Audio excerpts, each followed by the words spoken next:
နှစ်2552ခုဟောတာလည်း1390ပြည့်နှစ်တရုတ်နာရီကျော်13ရက်နေ့ညရန်ကုန်တိုင်းရန်ကင်းမြို့နယ်မှန်9ရပ်ကွက်အမိကဓမ္မယုံနဲ့စီကျင်းပပြုလို့အမိညာဥပ္ပယဓမ္မပရိခန္ဓာပဲရန်ကင်းကိုယ်မောစံတော်ဘာဝဝင်သမီးမရှောင်းတဲ့ကောတာမိသားစုတို့အမတဒါနဓမ္မဒါနဖြစ်ဖြစ်ခေါ်ကြအပ်တော်ပညာမဲ့တရားအကြောင်းတရားဒေသနာတော်ဘုရားမြတ်စွာရဲ့မဟာကရုဏာတော်အာရုံပြုတာဒီဆိုသူတော်ချင်းဖြင့်ဓမ္မတော်ကိုစတင်ကြရအောင်ယောဂကောတိဟိပိယတမေယသာလံကရောသောအရိဒကရာမိခေရံတေရောလောကဟိတယာနာသောနမောမဟာကရုဏိကတတတ္တာယောနာသောဝိနိယမြာသာတတဝါဤချမ်းသာစီပါကလာတောင်းတဘုံပေါင်းအားဖြင့်နာထမိညာသိရှင်တော်မြတ်တရားသည်ကဗ္ဗတောတိဟိဂရေကဝါအယေကတေချာတို့ဖြင့်တော်လဲ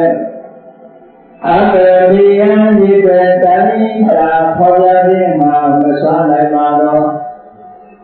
ကာလလေးအသိစိတ်သိနေကဝါရှိကြသောကာလအလုံးလောကဟိတယပတလောကဤအကျိုးစီးပွားအလုံးမှာအတိတဝေကာမိဥစ္စာအသက်ခြေလက်အင်္ဂါမိဓာကြီးမာသတိတာနှင့်တထာသမီးဆွေးနွေးဟုစေတိချဝေကာတွေအစုအုံခဲရတော်မူလို့ကရောတော်ဘုရားပြည့်ရန်ဒီတန်ကျိုးကိုအားလို့တော်မူရသည်ဖြစ်၍ခေရမရှိပြန်သောအသက်ဆုံးတဲ့နှလုံးစေဝံကိုယ်ဤသနာရင်းတို့ကရောတဏ္ဍာစေသာများစွာရောက်တော်မူခဲ့ရရှာလိမည်မဟာဂရိကတောဘဝများယောတာကျေသို့သနာရှိခင်မဟာဂရုဏာဆင်းဖြစ်တော်မူသောတတ္တနာသတ္တဝိရိယများစွာတတ္တဝါဤချမ်းသာစီပါလလာတောင်းတဘုံပေါင်းခါဖြင့်နာထမိညာတို့ရှင်တော်မြတ်ဗျာအားနမောယုတိကြောင့်ပြောမလိုရ၏ကရောယုကျိုးရှိခိုးခြင်းသည်အတ္တမေဝတုစင်တည်းဖြစ်ပါစေတည်း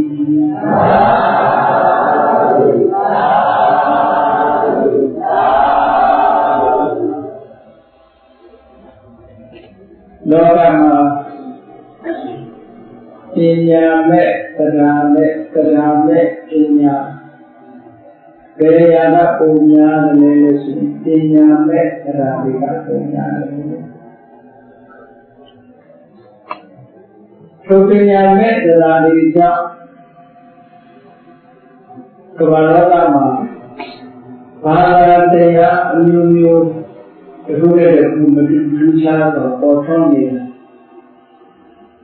ပညာမဲ့တရားကြောင့်ပေါ်ထွန်းတဲ့ဘာသာတရားကဘုရား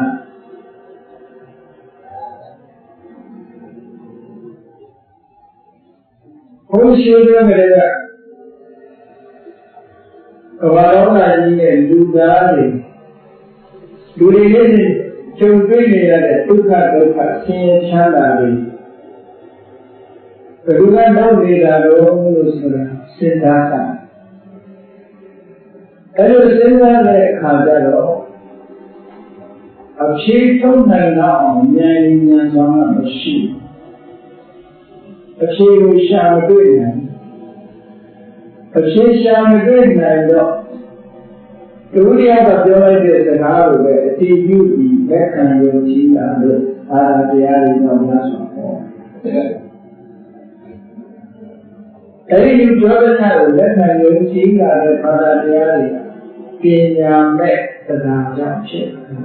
ပြောဆိုတော့မြတ်စွာဘုရားမပေါ်ခင်ကဆိုလို့ရှိရင်ကဘာဥဒ္ဒါကလူတွေဟာဘာကိုကိုယ်ဝယ်နေကြတယ်။ဘာကြောင့်ကိုယ်ဝယ်ကြတယ်လို့ဆိုတာအမိုင်းကြောင့်ကိုပြန်ကြည့်မယ်ဆို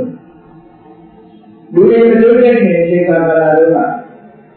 မုံတိုင်းကြီးကြာလာလို့ရှိရင်အိုးတရားကရှိဆိုးတာလက်တွေအစိတ်ဆိုးတာလို့ဒီလိုထင်တယ်။လိုင်းလုံးကြီးတက်လာရင်လည်းသဘာဝအကြောင်းတရားကြောင့်လို့ဒီလိုယူဆပဲနဲ့လက်တွေကခံကြည့်တာလို့တွေးခေါ်ချမ်းသာပြီးဒီလိုမျိုးကပြောရလို့ရှိရင်အားလုံးကလက်ခံပြီးတော့လက်ကိုယ်ွယ်တာဆိုပေါ်လာတော့ကမရှိတဲ့သဘာဝစွမ်းအင်ကြီးတွေဆိုင်ရာအကြောင်းတရားတွေကဖြစ်တယ်အခုဒီများလာလို့ရှိရင်မုန်တိုင်းထမ်းလာတတ်တယ်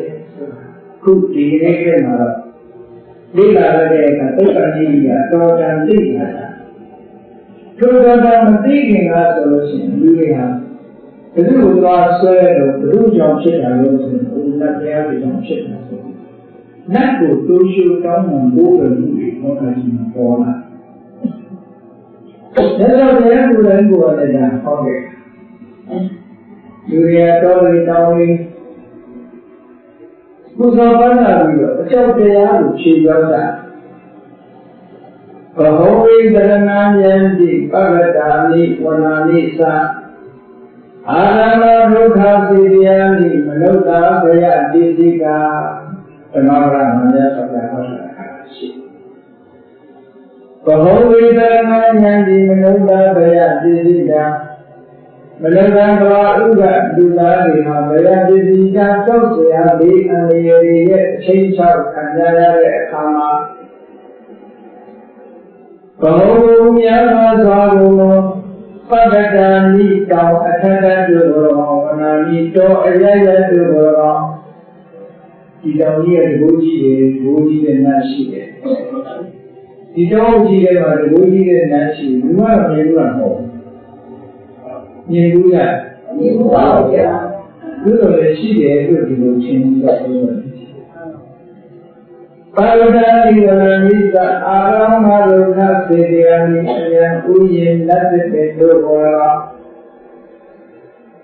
တရဏတို့ဝေအာနာယာဟုလေယံတိစိကံ၍နေကြနေကုန်၏ဘမောဝိတရဏယံတိသောတာမိဝမနိသအာရမဒုက္ခစေတယံစေတီလို့ခေါ်တာလူတွေကကိုယ်ွယ်လို့ခေါ်တာတစ်တင်ကိုကိုယ်ပဲတစ်တင်ဟာစေတီပဲရှင်းမှာစေတီရတာဘုကိတော့စေတီဆိုရင်တရားတော်ပဲနားလေကြတော့ဒါတို့တော့ချုံလာတဲ့နာနာပေါ့နော်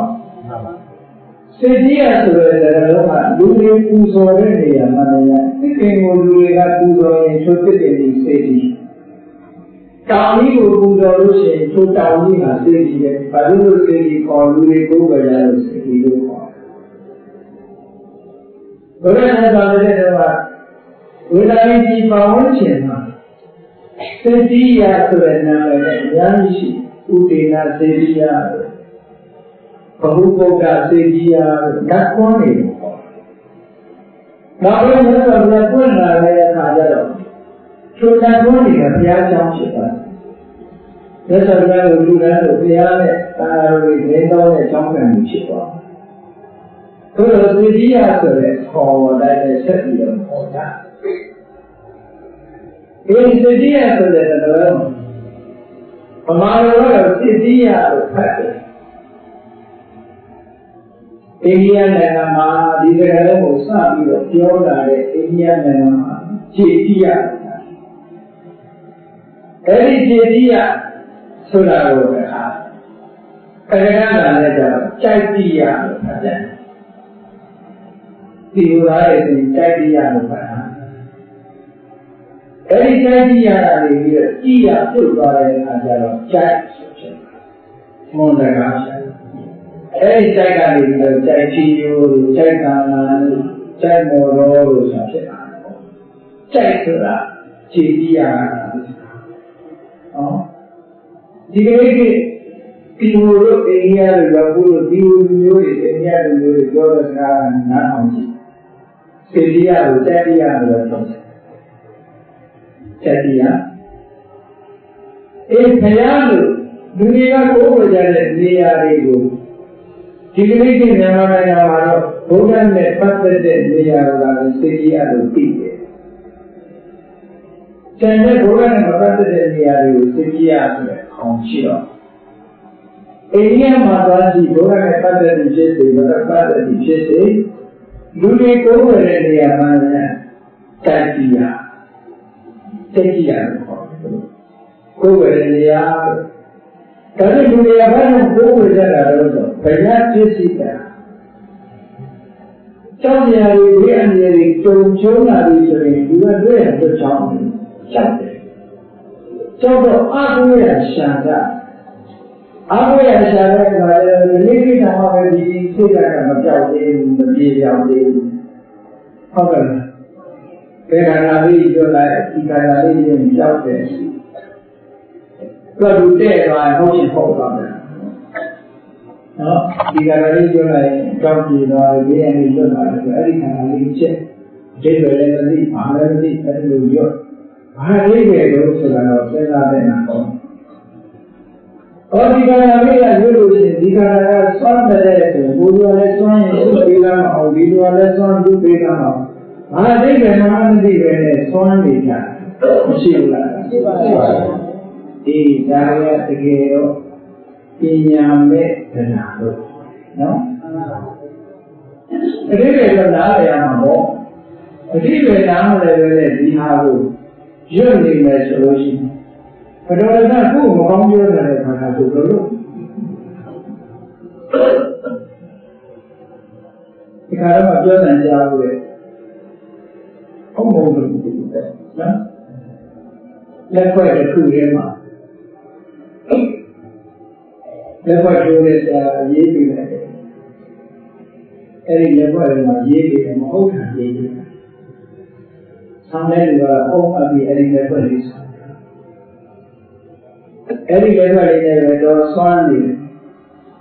လက်ခွဲအာဂုံနဲ့ကအကုန်လုံးအောင်မြင်တယ်ဒီလက်ခွဲတဘောကိုချင်းဒါဆိုလက်ခွဲကွင့်ကြည့်လိုက်တဲ့အခါကျတော့မဟုတ်တာရေးတာမတွေ့ဘူးအဲ့ဒီနောက်ကျတော့မစွမ်းတော့ဘာလို့လဲဆိုမြင်ကြည့်တော့အဲ့တော့ယုံကြည်တယ်ဆိုတော့ကိုယ့်ရဲ့စိတ်ကိုယ်ကလည်းဒါကလေးစိတ်ဆွမ်းအားတွေကချက်မြမှုလေးရှိတာ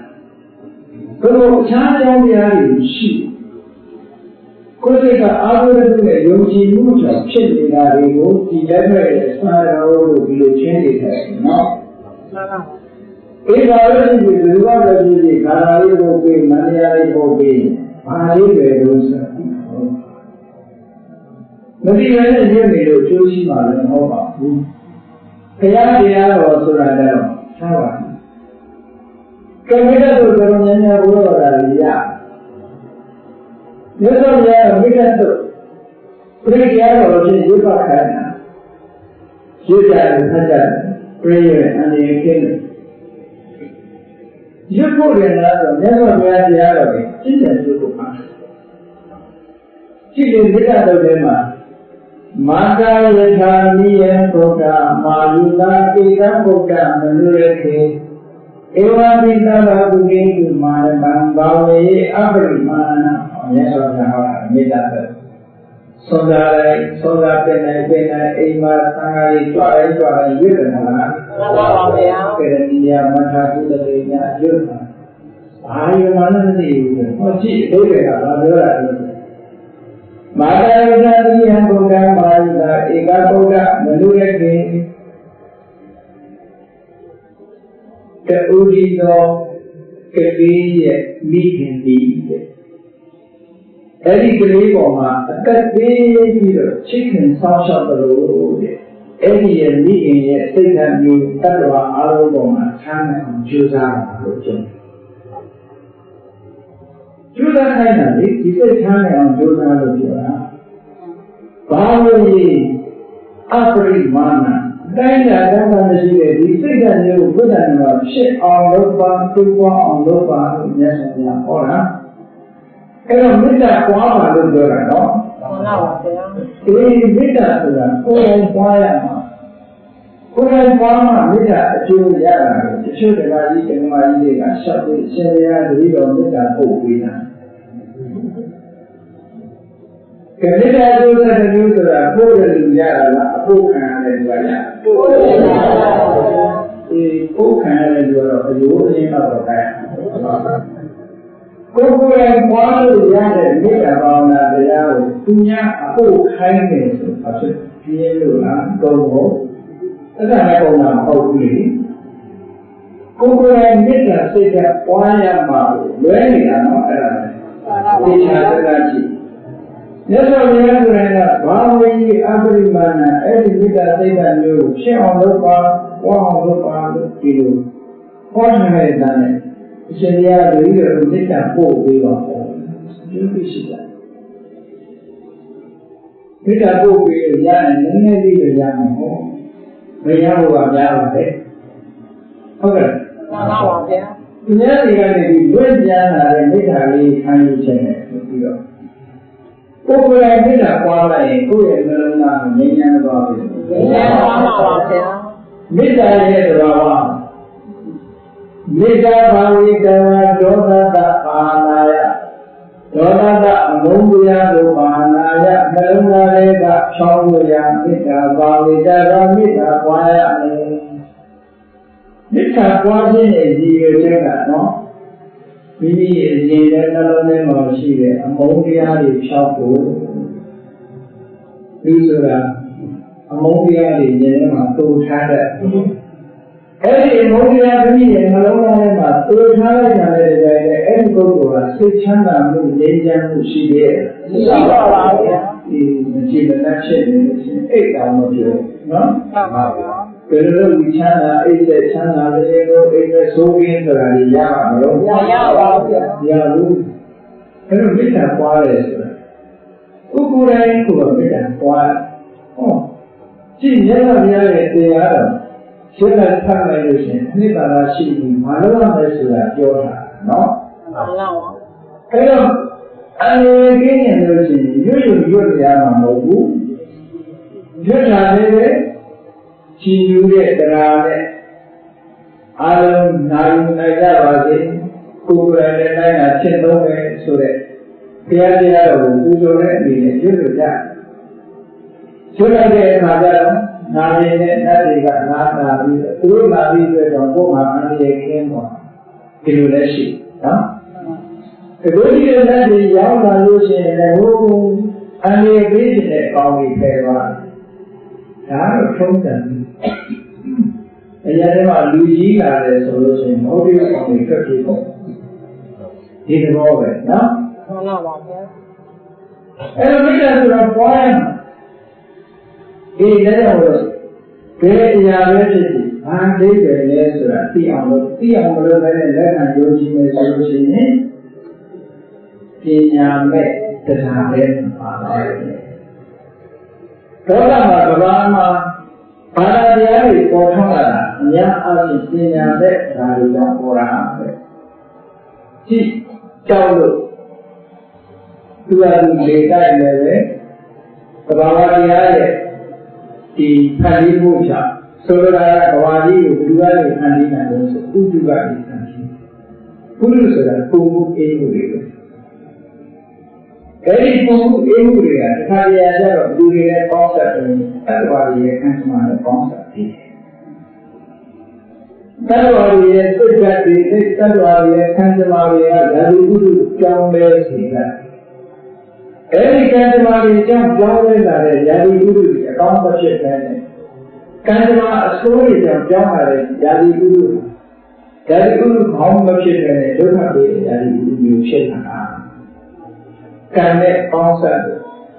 ပြည့်ကြလာတာမျိုးတော့မရှိဘူးအကြောင်းတရားဆိုတာတစ်ခုလည်းမဟုတ်ဘူးသက်တော်ဘုရားကအခန်းထဲမှာ24ပစ္စည်း24ပါးတော့အကြောင်းတရားတွေခေါင်းစည်းလေးတွေပေးတာအဲ့ဒီ24ပါးပွားတယ်ဆိုရင်24ဒီမှာဖြစ် နော်အကြောင်းလေးကစူပေါင်းပြီးတော့လှုပ်ဆောင်တခုတည်းပြောလို့မရဘူးတစ်ပင်လေးတွေပေါက်တာပဲရှိပြီရေပါရမယ်ရေပါရမယ်မျိုးစိလေးတွေလည်းအတွင်းမပေါက်ဘူးရေနဲ့တွေ့ရမယ်ဒီကမှာအလင်းအောင်ရှိရအောင်လေလေကြီးအောင်နော်ကိုယ်မြင်ရတဲ့အကြောင်းတွေရောမြင်နိုင်တဲ့အကြောင်းတွေရောအများကြီးအဲ့ဒီကျမှအကျိုးတစ်ခုဆိုဖြစ်အဲ့လိုပဲအကြောင်းပေါင်းများများစွာလို့မသိနိုင်တဲ့အခါကျစိတ်ကူးလေးတဲ့အကြောင်းတစ်ခုကိုတရားတော်ကပြောလိုက်လို့ရှိရင်ဟုတ်တယ်ဆိုမစင်လာတော့လက်ကိတ္တကနေမာနာပါဒီကနေ့ကဘာမှာကဘာလူလာဥယျာဉ်ကဘာမှာတန်ပေါင်း900ကျော်ရှိတဲ့လူဥယျာဉ်အများစုကိုယ်ပဲဒုတိယလက်ခံထားတယ်သာဝရတရားဖန်ဆင်းလို့ဖြစ်တယ်ဆိုရင်ပါတာဒီဝါဒကခုမှပေါ်တာမဟုတ်ဘူးအခုမှနာမည်အစ်စ်တွေအေးခါတကယ်တော့ဘုရားမြတ်စွာမပွင့်မြင်ရတဲ့ကဒီဝါဒရှိအဲ့ဒါကိုဣသရနေမာနဝါဒကိုခေါ်တယ်ဒီလိုရှင်ကဖန်ဆင်းလို့တို့ကြုံတွေ့ရတဲ့ဒုက္ခဒုက္ခတွေဒီလိုရှင်ကဖန်ဆင်းလောကလူသားတွေလည်းဒီလိုရှင်ကဖန်ဆင်းတာသမာဓိကိုလည်းဒီလိုရှင်ကဖန်ဆင်းတယ်ဆိုတဲ့အယူဆတရားဘယ်ပုံပေါ်လာတယ်ဆိုတာရသော်ကြကဓမ္မဘာသာဘက်မှာဟောတာကမတော်တဲ့ဆပေါ်လာတာနော်ခုနကလိုပညာမဲ့တရားတွေကနေလက်ခံလို့ပြီးလာလို့ဖြစ်ဘယ်လိုမတော်တဲ့ဆပေါ်လာလို့ဆိုလို့ရှိရင်ဓမ္မကြီးကဓမ္မကြီးတရားမဟာဓမ္မဒီကိုကြီးတဲ့ဓမ္မကြီးဓမ္မကြီးမှာအစောရုပ်နဲ့သူဓမ္မကြီးမှာဘာလို့ဓမ္မဖြစ်တာလဲဒီကွာကဇာတိရည်အားထုတ်တဏှာရှင်းတဲ့အောင်လို့ဓမ္မဖြစ်အကြောင်းမဲ့ဓမ္မဖြစ်တာမဟုတ်ဘူးဘုရားတရားတွေနဲ့ဒီလိုတွေတော့အဲ့ဒီရှင်းတဲ့လားရှင်းဓမ္မကြီးဖြစ်နိုင်တယ်ဒီလိုတွေဓမ္မဖြစ်နိုင်သူ့လမ်းကြောင်းကရှောက်ရောက်တယ်ပေါ့နော်အဲ့ဒီဓမ္မကြီးက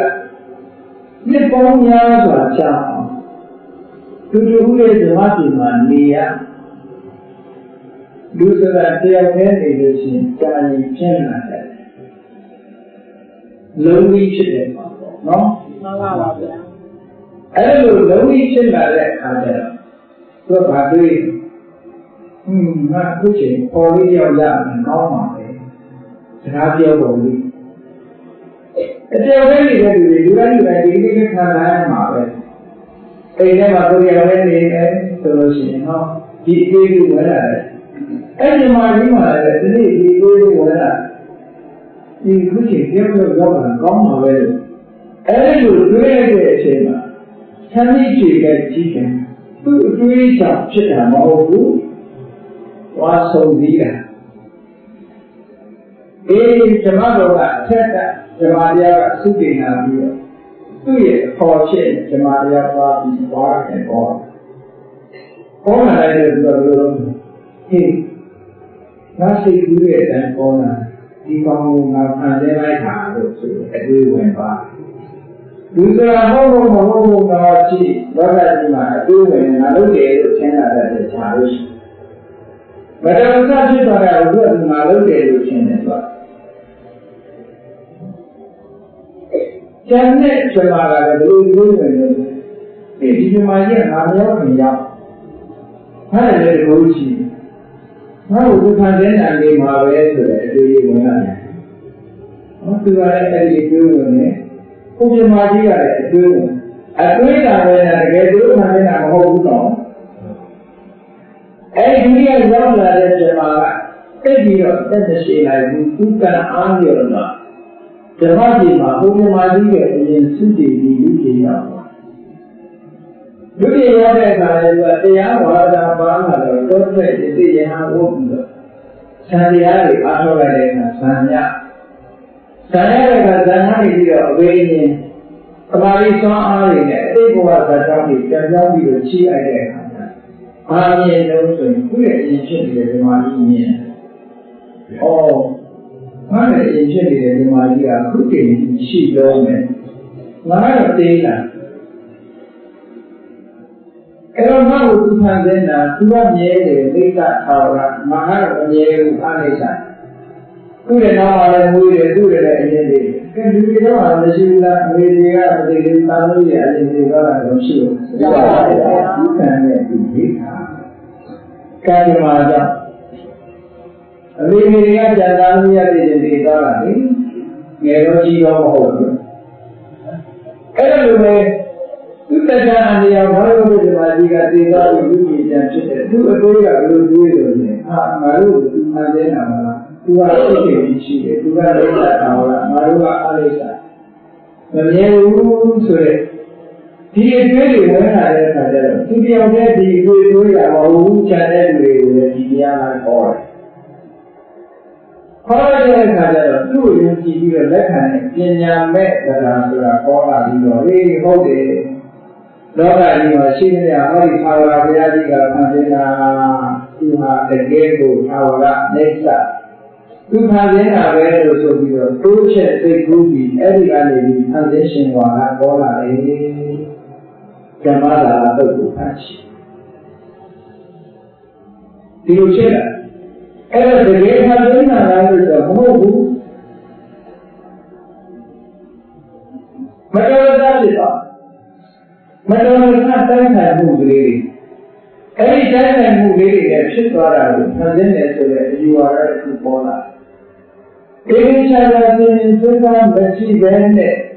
အသိဉာဏ်ကိုအသုံးချပဲနဲ့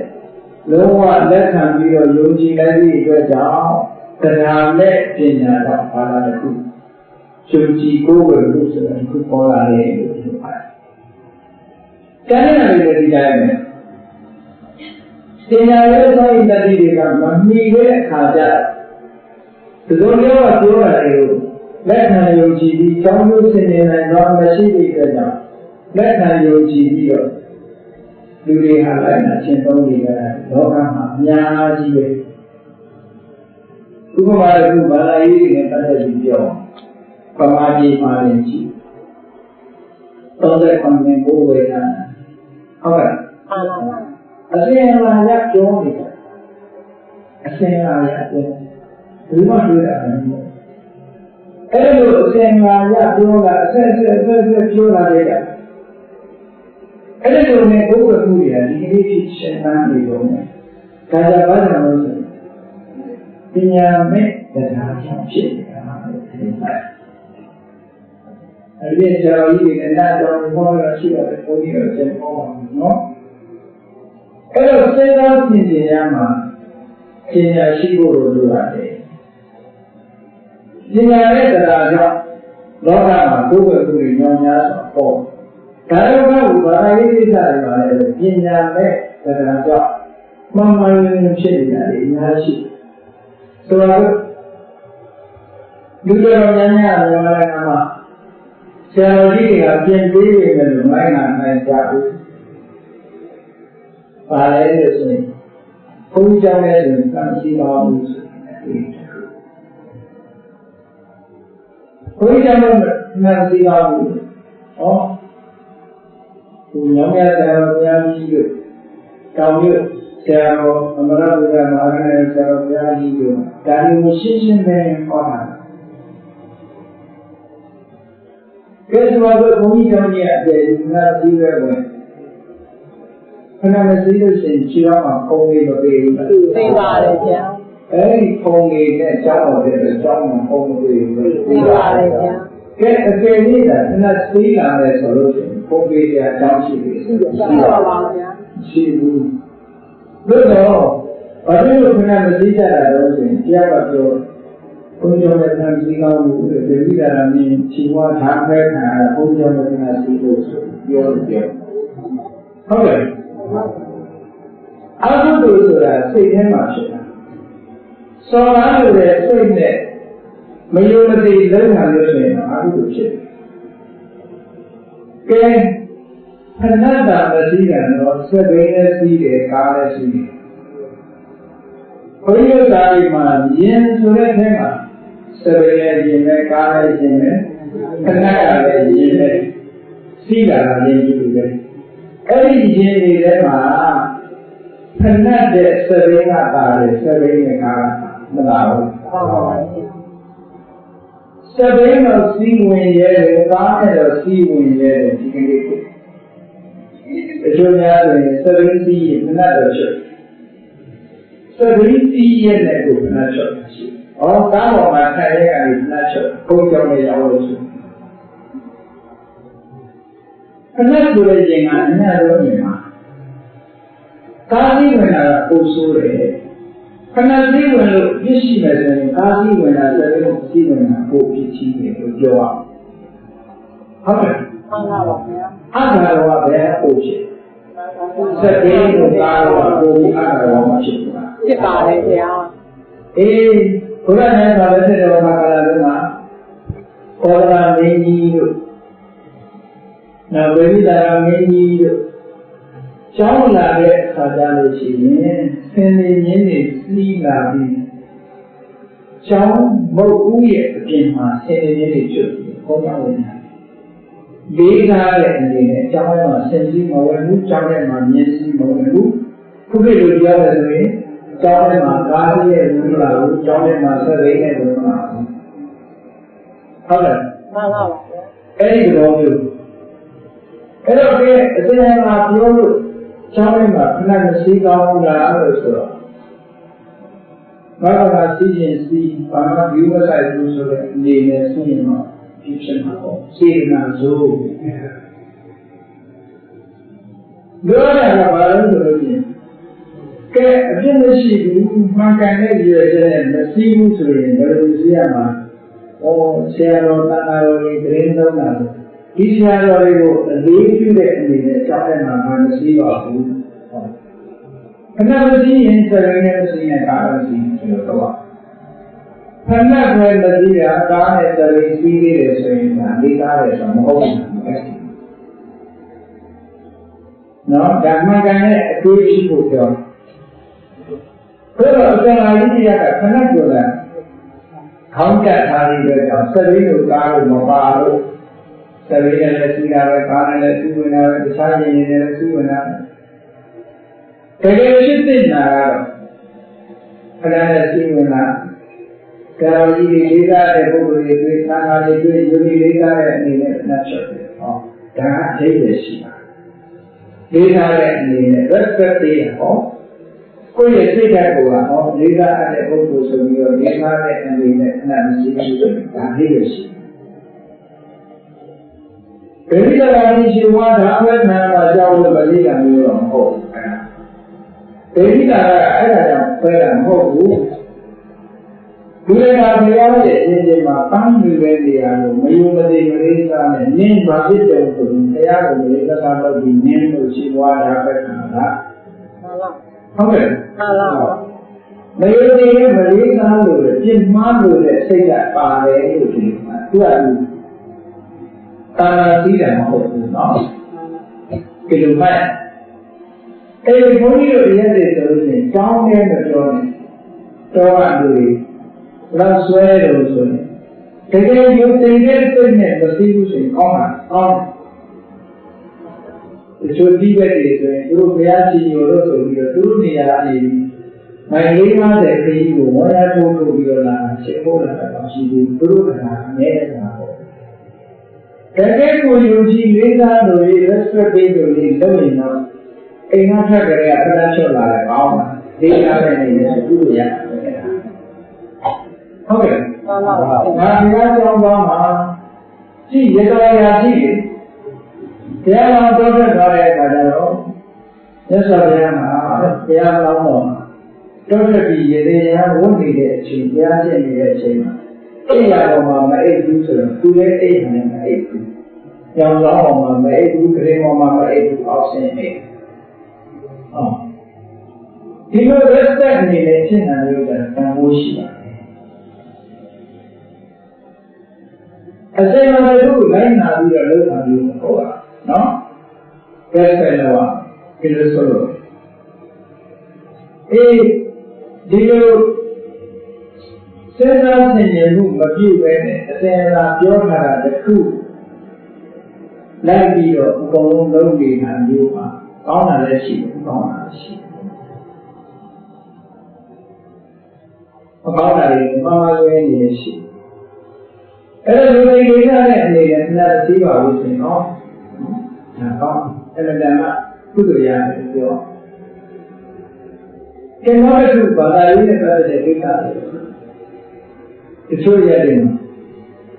တိမ်ထဲမှာအမျိုးသမီးတွေမဝင်တော့ဘူးဆိုတချို့မျိုးသမီးတွေကနားပါတိမ်ထဲရဟန်းခန္ဓာကြည့်မဝင်တော့ဘူးဆိုမဝင်ရဲတာဘာလို့လဲမဝင်တော့နော်တိမ်ဆိုတာဘာလဲဆိုတာသိတယ်တိမ်ဆိုတာမြတ်စွာဘုရားဣဒဝဒသာမတိယဝဒဧကဝသောတစုဤတောင်းကြီးနေတာဟာညီညွတ်မှုတစ်ခုဖြစ်တယ်။အဲဒီညီညွတ်မှုတစ်ခုဆိုတဲ့သဘောင်းနေမှုဖြစ်ပေါ်ဖို့တေးပြတဲ့အနေနဲ့သိဆိုတာမဟုတ်ဘူး။အေရိယာတစ်ခုသတ်မှတ်လိုက်တာသိပဲ။ဘုရားဘုရားလက်ထက်ကစားပြီးတော့ဒီနေ့အချိန်ဘုန်းကြီးတွေတိတ်တော်ရှင်လို့တိတ်မိတ်ခံလို့ရှိရင်ဒီနေ့အချိန်တိတ်မိတ်ခံလို့အလုံးခက်နေ။အဲ့ဒါနားမလည်လို့ခက်တိတ်ဆိုတာဘုန်းကြီးတွေအတွက်လားအိဗယ်ရှိတယ်။ဘာမှအိဗယ်ရှိတယ်။ဘုန်းကြီးတွေကံဆောင်ဖို့အတွက်အေရိယာနယ်ကလေးတွေသူသတ်မှတ်ပေးရတယ်တိတ်လို့ဒီတိတ်တိုင်းမှာဘာလို့ကောင်းညာလို့ကောင်းဘာမှမရှိဘူး။တရားနဲ့မတူဘူး။အခုဒီမှာဒီမှာလည်းတရားတယ်ဖို့ကြတော့လောလောကူရတယ်တိတ်မိတ်ခံဖို့ကြတော့မြင့်ချီတာ။တကယ်ကတော့တိတ်မိတ်ခံလောလောလေးနဲ့ပြီးဖို့ဘုန်းကြီးတွေရဟန်းခံလို့နော်ဥပ္ပဝါဒနာလို့ဒီလိုကံဆောင်မှုအတွက်လည်းအိဗယ်ရှိတိတ်ဆိုတာဒီနေ့ဘာမှထူးခြားတဲ့အိဗယ်ရှိတိတ်ထဲမှာဘာလို့အောင်ညာတော့ဒါမျိုးရှိဒီနေ့ဥပမာတစ်ခုပြောမယ်သက်သာရတဲ့တုန်းကရာဇယုတ်ဒီပါဝင်ခြင်းကျောင်းပေါင်း18ကျောင်းရှိအဲဒီကျောင်းပေါင်း18ကျောင်းကိုခြုံပြီးတော့ရာဇယုတ်ကြီးတစ်ခုလုံးမှာစင်တာရိပုတ္တရာတိတ်တော့ကဲဒါဆိုရင်တွေကလူတွေအိမ်ကြီးမပါဘူးတဲ့တိမ်ထဲမှာမျိုးသမီးတွေတိမ်ထဲရောက်နေတာသုံးသနာကြည့်အောင်အိမ်မှာကျဲလို့ရတယ်သုံးသနာတဲ့တော့မကျဲရဘူးလို့နောက်ပိုင်းမှာဒီစီကံရခမ်းတာအချင်းဆုံးတိမ်က20ပါးထိုင်တော့အချင်းဆုံးတိမ်အသေးဆုံးတိမ်20ပါးအဲဒီတိမ်ဆိုဒီမှာယဟန္တာတွေကံခေါ်တဲ့အခါညီညွတ်မှုကိုပြောခေါ်ဖို့အိန္ဒိယတစ်ခုကိစ္စမှချက်ပဲဆိုတော့မတမုတ်တဲ့တိမ်ဖြစ်နေတဲ့နေရာတွေအများကြီးပဲတိမ်လို့လို့ရတဲ့နေရာတွေအများကြီးဥမာမဲ့တော့ရာလေးတွေကဘေးမှာရွာလေးဆက်တယ်မရှိဘူးဒီရွာရဲ့နယ်နိမိတ်အတွင်းမှာတာဃာတွေအားလုံးစုတနေရာမှာမလက်လေးထုတ်ရန်ခံရတယ်တိမ်လို့ဆင်လို့အဲ့ဒါကိုကာမပင်လို့နော်အဲ့ဒါပြောတော့သိမတွေ့ဘူးကြဘူး။ဘာတွေ့ဘူးလို့ဆိုရင်ရေတိမ်ဆိုတာတွေ့ဘူးကြတယ်။ရေထဲမှာလည်းတိမ်ကမှုတရားမလို့ကမ်းနဲ့ပါပြီးတော့ဟုတ်လားရေထဲပေါ်မှာတောက်ချပြီးတော့အဲ့ဒီမှာညာနဲ့လုပ်လို့ရဥပ္ပဝါဒနာခံဆောင်လို့ရအဲ့ဒါကရေတိမ်ဥဒ္ဒုခေပါလို့ခေါ်။သူကလိုရောက်တယ်။တိမ်ဆိုဒီမှာညာနဲ့ခံဆောင်တဲ့အခါမှာဒီဧရိယာလေးအတွင်းမှာရှိတဲ့တာဃာတွေဟာသစုပြီးနေဖို့နေပြီးကျဲနေတဲ့အခါကျတော့တာဃာအားလုံးကိုတရားရဲစုဖို့ခက်တယ်မလွယ်ဘူးအဲ့ဒါကြောင့်မို့နေရာဧရိယာလေးတစ်ခုတတ်မှတ်ပေးတာအဲ့လိုခေါ်တယ်အဲ့ဒီစိတ်ထဲမှာဘယ်သူမှမရဘူးပဲမမရဘူးမရှိပါဘူးစိတ်ထဲမှာလူလည်းကိုကောင်းတာပဲဒီထဲမှာတိတ်နဲ့ဒီတိတ်နဲ့လူရှိသေးတယ်တိတ်ဝင်အပ်လို့တိတ်ဝင်တဲ့ဘိတ်ကိုလည်းသုံးနေတာဟုတ်ပဲဟုတ်လားအဲ့ဒီလိုယုံကြည်မှုတွေကအမျိုးမျိုးဒီလောကဘုန်းကြီးတို့ငယ်ငယ်တော့တွေ့တယ်အာမန္တန်လို့ဆိုလူတွေမှာလက်မောင်းကိုထိုးတာဘာထိုးတာဧကာညတ္တိဆိုဘုန်းကြီးတွေကမှာဖတ်တယ်ဧကာညတ္တိဆိုတာကိုထိုးတာပြီးတော့ဒီလိုပြည့်တဲ့သူကဆွမ်းတယ်ဆိုဟိုကပဲဆွမ်းနေတယ်ဟောဧကာညတ္တိရဲ့အသေးတွေကဘာလို့လဲကာမအတိသေးကြောင့်ညာတဲ့တစ်ခုဖြစ်ပါတယ်လို့ပြောတာ။ဘာလို့လဲရှိဘူး။ဟ ကာအတိပေးခြင်းပဲဘာလို့ခါလဲဆိုတာအတိပေးကြောင်းရင် announcement လုပ်တော့ပြောခုရန်ခါတော့မယ်အလုံးစနေပြည့်လုပ်ပါတော့မယ်ပထမစကားဥကြေညာလိုက်တာဧတာမြတ်လေးကိုပြောအဲ့ဒါလက်မောင်းစေထိုးထားတဲ့လူတွေရှိတယ်အားရှိ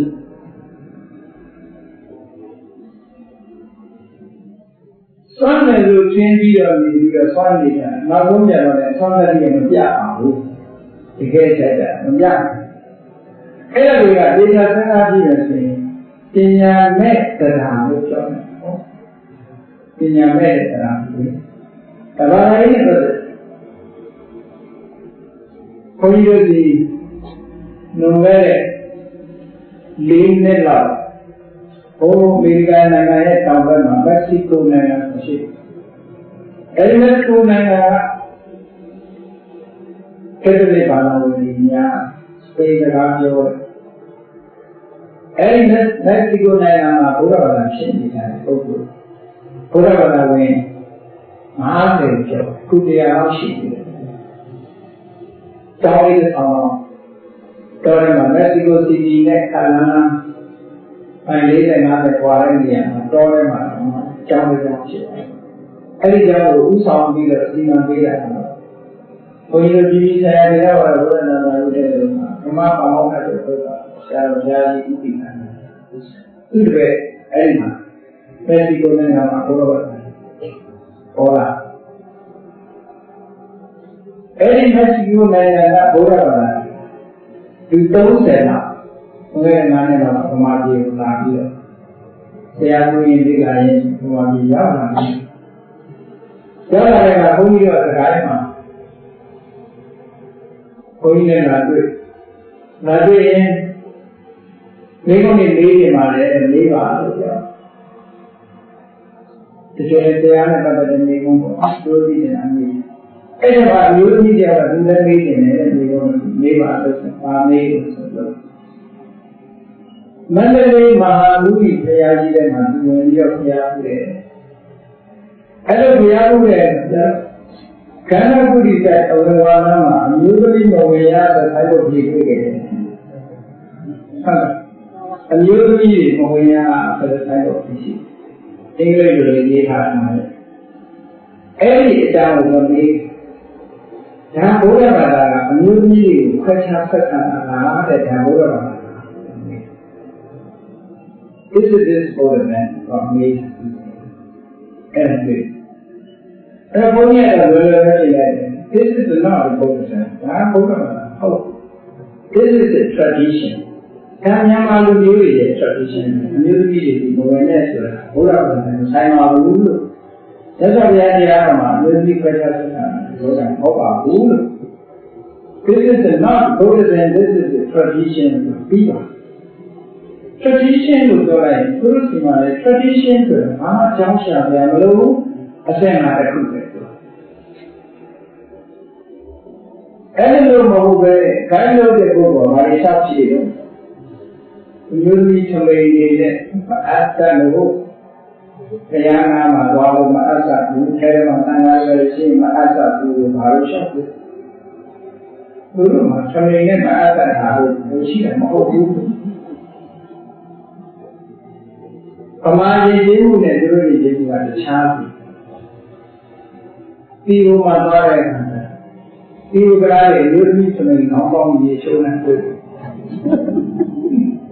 လိုတော့အဲ့တော့ကံရပါလို့ပြောလို့မရ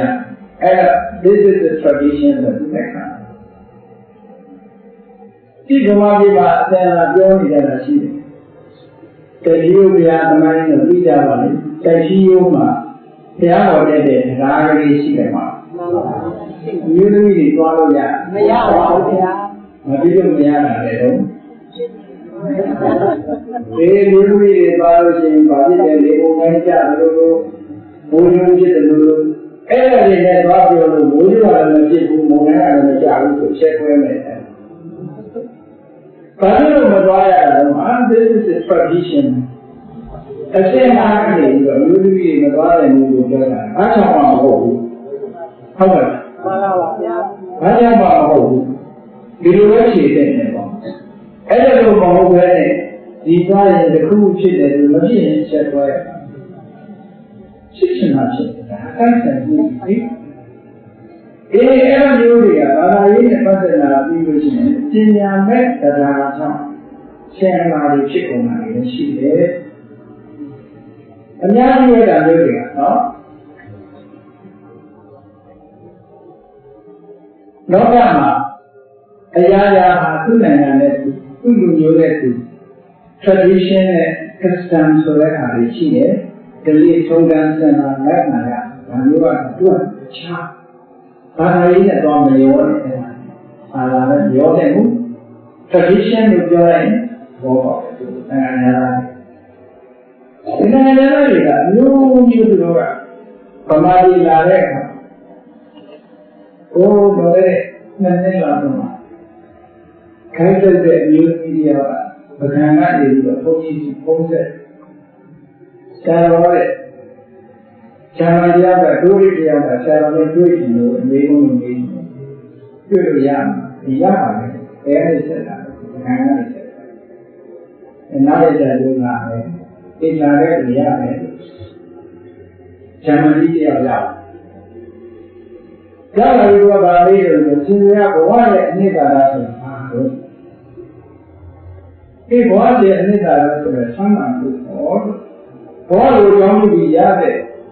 စိတ်ပျော်ရွှင်မှုစိတ်ချမ်းသာမှုတွေရတယ်ဘဝရဲ့အနှစ်သာရပဲဘာဖြစ်လို့လဲဆိုတော့မြင်ခုလိုက်ရှာနေတာဘာရှာလာလို့လဲဒုက္ခတောင်းတလို့ခေါ်တယ်ကိုချမ်းသာမှုစိတ်ချမ်းသာမှုရှာတာလေကိုချမ်းသာမှုစိတ်ချမ်းသာမှုဆိုတာလူတိုင်းဟာရှားနေတာလူတွေကပြောကြတယ်ဒီတော့အဲ့ဒါရှားပါဘူးလူရှားတာပါအလုပ်ရှားတာပါပြောအလုပ်ကလည်းဒီပဲဒီအတွက်ရှားတာပဲနောက်ဆုံးကြတော့စိတ်ချမ်းသာမှုပျော်ရွှင်မှုကိုချမ်းတဲ့လူတွေအများကြီးလုပ်ကြတာပဲနော်ဒီဘဝရဲ့အနှစ်ဆိုတာတာမန်လူတွေနေနဲ့ရှိမယ်ဆိုရင်လူများစုတွေနဲ့ရှိမယ်ဆိုရင်လူတွေအားလုံးမှာဒုက္ခတာမန်ဒုက္ခပฏิကူလာတဲ့အားလုံးမှာချမ်းသာခြင်းရတယ်ဆင်းရဲမှာကြောက်တယ်ဒါတဏှီဒီကောဆန္ဒပဲဘာလူမျိုးပဲလေးကြည့်ကြည့်မိဘလို့ရှင်ချမ်းသာဆင်းရဲတာအားကြောက်တယ်ဆင်းရဲတာကိုညုံပုံးလေးချမ်းသာခြင်းတွေဒါတဏှီဒီကောဒီဥစ္စာဆန္ဒတစ်ခုပဲရှိတယ်လို့လည်းလူတွေလိုက်ရှာတာချမ်းသာဒုက္ခကိုရှာတဲ့နေရာမှာတော့မျိုးမျိုးပဲတချို့ကအာဖရိကတော်ရဲနဲ့သွားတရိษံတွေနေတာကိုတခါကင်မရာတွေနဲ့ချောင်းညောင်းရိုက်ပြီးတော့အဲ့ဒါပြရှင်မှုရှာတဲ့ဒီမှာရှိတရိษံတွေရဲ့ဒီသွားလာလှုပ်ရှားမှုတွေကိုလေ့လာပြီးတော့စိတ်ချမ်းသာမှုရရှာနိုင်တယ်တချို့ကတော့ဘယ်မှာရှာလို့ဆိုပင်လယ်ထဲမှာငုတ်ပြီးတော့ပင်လယ်အောက်မှာဘာတွေရှိတယ်စိတ်ချမ်းသာမှုရှာတချို့ကတော့ကဘာမှာအမြင့်ဆုံးဆိုတဲ့အေဝရတောင်ကြီးသက်ဆောင်ဆံကြနော်တကယ်လူတွေအများကြီးတက်ပြီးတော့ရှာကြကံပါရှာတာလို့ဆိုတော့စိတ်ချမ်းသာမှုကံပေါ်ရောက်တော့ဘာဖြစ်ဘာမှဖြစ်ဘာလို့တဲ့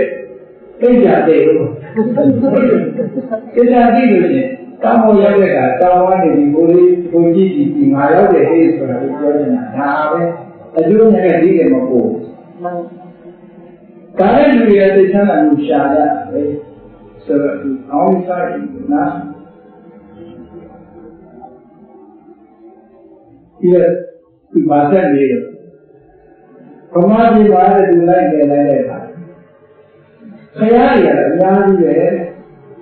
ခရားဟောင်းတွေလည်းပြင်ရတယ်ခရားအစ်စ်တွေလည်းဖတ်တယ်နေလို့မယ်ခုချိန်ဟောင်းတွေလည်းအများကြီးပဲအစ်စ်တွေလည်းဖတ်တယ်နေတယ်အဲ့ဒီနောက်ထပ်ခရားတယ်နေတဲ့လူတွေကိုတဲ့အရှင်ဘုရားကနေပြီးတော့စာသင်ကျောင်းတွေဆောက်ခိုင်းမရဘူးလားသူတွေဘုရားမရဘူးဘာလို့မရလူဆိုရကိုတိုက်တာဘုရားလူဆိုရကိုဆန္ဒကိုဖြစ်ပြီးတာလို့ဒီဘုရားတဲ့တောင်းဟောပါပဲသူအောင်ဘူးလို့ထားတယ်ကဲလာပြောမယ်လို့မင်းရောကဘာနဲ့ပြီးတော့သွားလာနေတဲ့ပတ်စံတိုင်းပုံစံအဲ့ဒါလေးတောင်းဟောတယ်ဘယ်လိုပါလဲ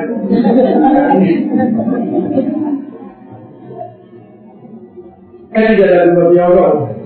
အေးလူဆိုရကိုဆန္ဒကိုဖြစ်ပြီးတာလို့တို့ဘောလို့မရဘူးလို့နောက်ဘုရားတွေက ဘယ်လိုလဲငါတို့ထပ်တယ်အေးမင်းပဲကမလို့ဘူးတဲ့တဲ့လူပဲလို့ဒီအဲ့တော့လူကကိုယ်ဆန္ဒကိုကြည့်တယ်ကိုယ်ဆန္ဒကိုရှင်းတယ်ဒီလိုလေတက္ကသိုလ်2000လောကလည်းဒီဒီရောဝဲတဲ့ကောင်ကဘုန်းကြီးတွေလည်းမနေတော့ဒီလူစားတွေကသာရေးတယ်ရောက်တယ်ရပဲဒီလိုဝါဝရတဲ့ကောင်မှာသုဆောင်တဲ့ရှင်းလင်းပြောတာအချက်ဘုန်းကြီးကခိုင်းလို့ပြီးတော့အဲဒီခိုင်းတော်ကတရားတွေပမိုင်းတော်တွေလက်ရှင်းပြောပြီးချက်အဲဒီမှာနိုင်ငံသားသူတရားပါတယ်နိုင်ငံသားသူတရားတောင်းလေးတစ်ခုရောက်တဲ့အခါကျတော့ဒီအစ်စ်တဲနေတာမြင်တော့ဆရာတော်ဘာဒီမှာခိုင်းတော်မှာတရားတွေတောင်းနေတာလို့လာတဲ့တော်မြင်ဒီမိဘတော်လို့ဘုရားပြုတယ်လို့ပြေတာပေါ့လူတွေကကိုယ် wish ကိုယ်ဆန္ဒကိုဖြည့်ပေးကြတာပဲ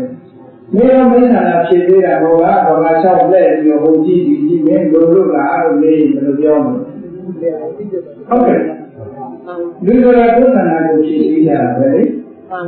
အာဒီကတော်ရင်ဒီဘာလို့တော့ကြည့်နေတာလဲခံရည်များတယ်ညာဥတော်မှာပဲဟုတ်ကဲ့ဒီလိုချင်တာကို explorer ပြောဆုံးတာလို့ရှင်းတာဒါတို့ရဲ့ wish ကမ္ဘာဘုရားလာတယ်ကျတော့သူစိတ်ထဲမှာဘုရားတယ်ရလို့ရှိရင်ခြေသားတော့ဒါသူခြေသားမှုပြီးတာသွားပြီးတော့ဘုရားတယ်နဲ့တောင်းဆောင်လို့ပဲပြောကြတယ်ကိုယ်ကလည်းကိုခြေရတာပဲလို့ဒီလောကကြီးဆိုတာဒီလိုပါပဲအားလုံးမှာပညာနဲ့သင်မြင်ပြီးတော့ကြည့်မယ်ဆိုလို့ရှိရင်အရာရာအသိပညာဥသိလောက်တာရှိတော့မဟုတ်ဘူးကိုယ်ယုံကြည်တဲ့လုပ်နေတာများတယ်အဲ့ဒီတည်းမှာအကျိုးဖြစ်ထွန်းတဲ့အရာဆိုလို့ရှိရင်တော့ကိစ္စမရှိဘူးအကျိုးမဖြစ်ထွန်းတဲ့အရာဆိုလို့ရှိရင်တော့ဒါမှကောင်းတဲ့သူပေါ့နော်ဒီဓမ္မဝိနည်းနဲ့ပတ်သက်ပြီးကြည့်တော့ပညာမဲ့တရားဆိုတာမှတ်ပေါ်လာတာမဟုတ်ဘူးရှင်းရတာရှိမြတ်စွာဘုရားလည်းတဲ့တော့ဘုရားကိုအလိုရင်းကြည့်ပြီးတော့နောက်ကလက်နေတဲ့သူနဲ့ခတ်တာဆိုတယ်ညာဒိဋ္ဌိမေလာကဒိဋ္ဌိမေလာဘဝကနေပြီးတော့သာသနာတော်ဝင်လာပြီးတော့ဘုရားနဲ့အနိကဆုံးအလိုရင်းလုပ်နေတယ်ဆိုတော့ကလေးကထူလူတိုင်းမှာရှိတဲ့ဥဒ္ဒရသဆိုတဲ့ဒီကုန်းမှာတစ်ခုမြတ်စွာဘုရားရောက်တော့ရောက်လာပြီးရတယ်ဆုံးတာလည်းတော့သူ့သွားသွားပြီးတော့အဝိမိုးတဲ့တက္ကသိုလ်ကြီးပြပါသူ့နာမည်ကကောရခတိယအဝမိုးဘူးအဲဒီကောရခတိယကတော့ဘာရှင်းရှင်းလဲဆိုခွေးချင်းcan I practice ခွေးချင်းရှင်းတယ်ဆိုတော့အားလုံးကခွေးဆိုင်ယူရတာနော်တရားဝင်လက်လက်ကိုတရားဝင်နဲ့ကိုယ်ဟာဟိုဂျူးနဲ့တရားဝင်နဲ့ကိုယ်ပေါ့တော့ဘယ်ခါရောက်လဲကိုယ်ကနိုင်ကိုယ်ကသတိကုန်ပြီးတော့တရားနဲ့ဂျူးနဲ့ထောက်ပြီးတော့အသာစားရင်လည်းဒီတိုင်းနဲ့ဒီကြီးပေါ်မှာပုံကျွေးရတယ်အဲ့ဒီမှာခွေးသားလို့စားသူကခွေးချင်းကျင်တာခွေးတိုင်ပုံယူရတယ်အဲ့ဒီလည်းကိုယ်တော်ကြားပြလေးရက်ပြီးတော့သုံးဘက်ရမ်းပြီးတော့မှအေးရတယ်ခြားလိုက်ဟင်းဆိုခွေးကအိတ်တဲ့တိုင်းအဲ့တော့မှပုံခွေးတာတွေတော်တော်ကိုကြည့်တာအဲ့ဒီလိုခွေးချင်းကျင်နေတဲ့အခါတွေ့တဲ့အခါကျတော့လက်တော်များနောက်ကနေဒီဒိဋ္ဌိလိုက်တာနဲ့သူနဲ့ခက်တာဉာဏ်ကလူတွေးလို့ဆိုလောကဉာဏ်နဲ့ဆိုတာဒါမျိုးနေမှာအချိန်ကဘဝကမဟုတ်ဘူး။ဒါနဲ့ခွဲရောက်ပြီးမအောင်ဒီလိုကိုပုံပြေးရသားတယ်။အတော်ကိုခေါင်းပေါင်းပါချင်းတဲ့ပုဂ္ဂိုလ်ယဟန္တာဆိုတာဒီလိုပုဂ္ဂိုလ်မျိုးမှလုံးဝအတွေ့အကြုံမရှိဘူးဆိုပြီးတော့သူကယဟန္တာပဲနဲ့တရားနာလိုက်နေတာနော်။အဲ့ဒါယဟန္တာလို့သူစိတ်ထဲမှာချင်းအဲ့ဒါပညာမဲ့တရားပဲ အဲ့လိုလည်းတွေးလိုက်တော့မြတ်စွာဘုရားကပြီးတယ်သူတွေးပြီးတော့မြတ်စွာဘုရားကလက်ပြီးသူ့ဘာပြောလို့ဆိုအေးသူ့နဲ့ခန့်တာနင့်အလကားပေါ့မင်းတို့ကောင်ကနောက်တော့လိုက်ရပြီးမြတ်စွာဘုရားကအဲ့လိုပြောလိုက်တော့သူကအရှင်ဘုရားဘယ်နဲ့ကြောင့်ဒီစကားတွေတော့မေးရတာလဲမင်းနဲ့ခုနကတော့ကိုယ်လိုပြင်းနေကောင်တွေ့ပြီးတော့ရဟန္တာလို့ချင်းနေတယ်မဟုတ်လားဆိုတော့သူကဘုရားကိုပြန်ပက်လိုက်သေးတယ်ရှင်ဘုရားသူ့မနာလို့ဖြစ်နေတာအဲ့လိုပြန်ပြောလိုက်တယ်ရှင်ဘုရားသူ့မနာလို့လားအဲ့သူ့ရဲ့အရတ္တကိုတရားလူပြန်ပြန်ရတာရှင်ဘုရားမနာလို့ဖြစ်ပါနဲ့အဲ့ဒါကအေးငါမနာလို့ဖြစ်လို့ပြောတာမဟုတ်ဘူးမင်းကယဟန္တာမဟုတ်ဘူးလေယဟန္တာလို့ချင်းနေတာအဲ့ဒါမင်းရဲ့အမှန်မိစ္ဆာဝါဒအေးမှားနေတဲ့အမြင်ရှိလို့ပြောတာမင်းကိုယ်ပဲမင်းယဟန္တာလို့ချင်းတဲ့ပုဂ္ဂိုလ်ဟောဒီ9ရက်ပြည့်လို့ရှိရင်9ရက်ရောက်တဲ့နေ့ကျတော့စာမကြည့်တဲ့ယောဂနဲ့သိလိမ့်မယ်။ညာကြလေးလေးသိလိမ့်မယ်။သိတဲ့အခါကျတော့ဒီလိုလက်ခံတာသုတ်တံကိုသူ့အပေါင်းကိုပြည့်ရနိုင်မယ်။သူဟာအညာဆုံးအဆင်းရဲဆုံးဖြစ်တဲ့အတူတကယ်ပုံရောက်သွားနိုင်တယ်။ဆိုတော့ဘုရားကတော့မယုံခုနဒီယဟန္တာကြီးပဲတိုးပဲ။ဒီတော့ဒီပုဂ္ဂိုလ်ဒီပုဂ္ဂိုလ်ရဲ့ဆိုတာတိကိုဘယ်လိုခဲ့ဒီကိစ္စလည်းဒူဒူပဲလေဟိုကဲမာပြည့်ယဟန္တာတဲ့ကဲမာပြည့်ယဟန္တာရဲ့နဲ့ဆိုပြီးတော့ကဲကိုယ်တော်ဓာတ်တော်ကြတယ်ဆိုပြီးတော့ပုဂ္ဂိုလ်ရတာရှိသေးတယ်နော်ကဲကိုယ်တော်ဘယ်လိုရှင်းတယ်ဆိုတာကိုသိမသိတာဘူးအကျင့်ဒီကဘယ်လိုရှိတယ်တရားဘယ်လိုရှိတယ်ဆိုတာကိုအဓိကထားရဟုတ်တယ်မှန်ပါပါအေးသူကလည်းဓာတ်တော်ခန်းခန်းကြပြီဓာတ်တော်ကကဲကဲနဲ့တို့ကြလို့ရအဲ့တော့လောကမှာယဟန္တာလို့ဆိုပြီးတော့လည်းနေရာကတိတ်ပြီးတော့မထင်ကြနဲ့ပြစ်တော်လည်းမပြစ်မှားရဘူးပြစ်တော်လည်းမပြစ်မှားရဘူးဒါယဟန္တာပြည့်သူကလူပြည့်သူယဟန္တာဖြစ်မှာပဲသွားပြီးတော့မြင်မြင်တဲ့ယဟန္တာလို့တော့သွားပြီးတော့လုပ်နေတယ်စဉ်းစားဉာဏ်ရှိတဲ့ပေါ့ဉာဏ်လာဟုတ်တာကိုယဟန္တာလို့သွားထင်လို့ရှိရင်မိစ္ဆာဒိဋ္ဌိပဲမှန်ဉာဏ်လာကိုယဟန္တာမဟုတ်ဘူးလို့ထင်ရင်လည်းမိစ္ဆာဒိဋ္ဌိမိစ္ဆာဒိဋ္ဌိဆိုတာအမှားမြင်နေတာလေအရိယပုဂ္ဂိုလ်ဆိုတာပြီးဖို့ခက်တာလေရှင်းကဒီလိုကျမှဆရာကြီးကအဲ့ဒီဆရာကြီးရဲ့မကအမြဲတမ်းတပိတ်တော်ကြီးကလိုက်နေတဲ့တောရက်ကိုကြီးကဒီလိုပဲတော်ကြပါလေဒီလိုမျိုးတွေလည်းဆောင်းတော့လမ်းမှာတရားမကြီးပြောအဲ့တောရက်ကိုကြီးကဗာမေးတယ်ရှင်ရတဲ့အရိယာဆိုတာဘယ်လိုပုဂ္ဂိုလ်ခေါ်တာအရိယာဆိုတာဘယ်လိုပုဂ္ဂိုလ်ခေါ်တာလဲအဲ့ဒီသူရှိရသွားနေတဲ့ဆရာတော်ကြီးကအရိယာယဟန္တာပုဂ္ဂိုလ်ကြီး။ဒါပေမဲ့အရိယာတို့ယဟန္တာတို့ဆိုတာဘယ်လိုမှလို့မရလို့ဆိုတော့ဆရာတော်ကြီးကဘယ်လိုလဲရှိလို့လဲ။အေးအရိယာဆိုတာမြင်ဖို့သိဖို့အလုံးခက်တယ်။အရိယာကတတိယွယ်ကြီးလိုက်နေပြီမဲ့လို့ရှင်းရပုဂ္ဂိုလ်အရိယာဆိုတာသိဖို့ခက်တယ်။အဲ့လိုပြောတာလည်းနားမယ်။လည်းနားမယ်။အဲ့လိုမြင်ဖို့အမှန်တမ်းခက်တယ်ဒီပုဂ္ဂိုလ်ဟာရိယာလားဒီပုဂ္ဂိုလ်ဟာရိယာမဟုတ်ဘူးလားဆိုတော့တန်ခါပြည့်တန်ခါအနေနဲ့ကြည့်လို့တချို့ပုဂ္ဂိုလ်တွေကြတော့အမှုများတွေကိုယ်လာယဟန်ညာလို့ဒီသွားရှင်းတတ်တယ်နော်မှန်ပါပါအဲ့ဒါကိုတတိထားဒါလို့တတိထားအဲ့ဒါခုနကမြတ်စွာဘုရားကနေမြင့်ညာတာ9ရက်ရောက်ရင်အပမ်းပြေတဲ့ယောဂနဲ့သိနေတယ်ပြောအဲ့ဒါလည်းဒီကဘာသွားပြောလို့ဘုရားကမယုံသူရဟန္တာကြီးသွားပြီးတော့တိုးပြောကိုယ်ဒီကနေစပြီးအစာကိုနည်းနည်းစားဒီနည်းနည်းစားတာပြီးရောဖြစ်နေတယ်ခေါင်းရင်းရောက်ရင်တာပြီးရောနဲ့သိလို့ဆိုကြောက်တာပေါ့လို့က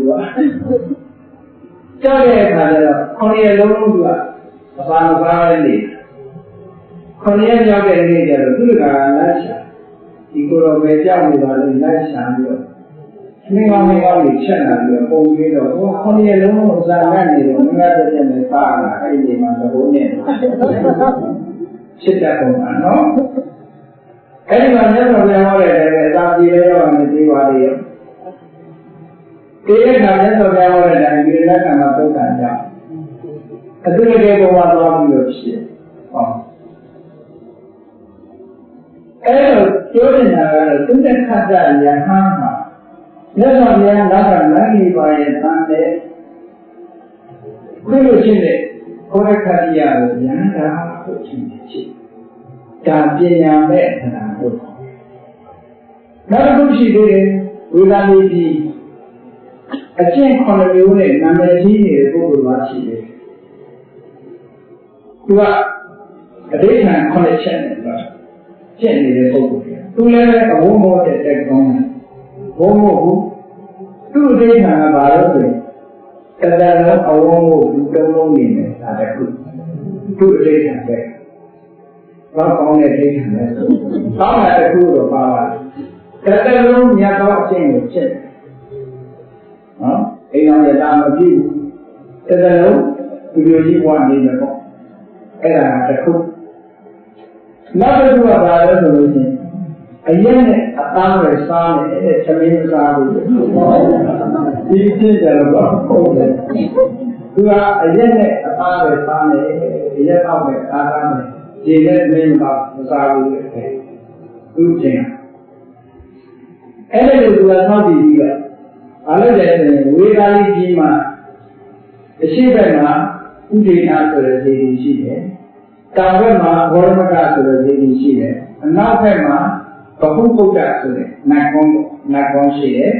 မြောက်ဘက်မှာအတ္တံဘာဆိုတဲ့နတ်ကောင်းရှိတယ်အဲ့ဒီနတ်ကောင်းတွေရဲ့ဟိုဘက်ကိုဒီဘယ်တော့မှမပြောဘူးဒီထဲမှာလည်းနေနေသူကဒိဋ္ဌာန်9ချက်အဲ့ဒီဒိဋ္ဌာန်9ချက်နဲ့သူကဘုံကြီးနဲ့ပုဂ္ဂိုလ်မဲ့လူတွေအများကြီးလောကမှာပညာမဲ့တရားတွေကအများကြီးတော့ပို့ရတာလေဒီလိုလိုကြီးဟာရေလည်းမတော့ဘူးသမင်းလည်းနင်းလည်းမစားဘူးအရက်နဲ့အသားလည်းစားတယ်ဒါပဲကြည့်လို့ပြရမယ်သူဒါလည်းပို့ရတယ်နော်အဲ့ဒီလိုပို့ရပြီးတော့နာလည်းကြီးနေတော့သူလည်းခါတာတနေ့အဲ့ဒီကိုယ်တော်ကြီးသွားပြီးတော့မေးကုန်မေးဟိုကမမေးမဖြေနိုင်တဲ့ခါတော့စိတ်ကြီးထိုးစိတ်ဆိုးတော့သူကဘယ်လိုအောင်းမိလဲဆိုငါယဟန္တာကိုစော်ကားမိပြီစိတ်ဆိုးတာကိုယဟန္တာကိုကျန်တယ်ငါယဟန္တာကိုစော်ကားမိပြီယဟန္တာကိုသွားပြီးတော့စိတ်ဆင်းရအောင်ငါသွားလို့တော့မေးလို့သွားမေးပြီးယဟန္တာကငါမေးပြီးရဆိုပြီးတော့သူ့စိတ်ထဲမှာအဲ့လိုဖြစ်တာကိုရသော်ဘုရားသိ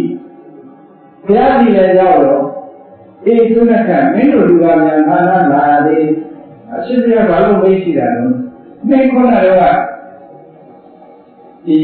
ပရာဏမတ္တကဆိုတဲ့အသေလကတဲ့ရောကြီးကိုဉာဏ်လာလို့ရှင်းပါမဟုတ်လားဉာဏ်လာကိုရှင်းပါမိတယ်လို့ရှင်းနေမဟုတ်လားအဲ့ဒါနည်းအမှားတော့အရှင်ဘုရားကနာလို့ဖြစ်နေတာပြောနေတယ်အဲ့လို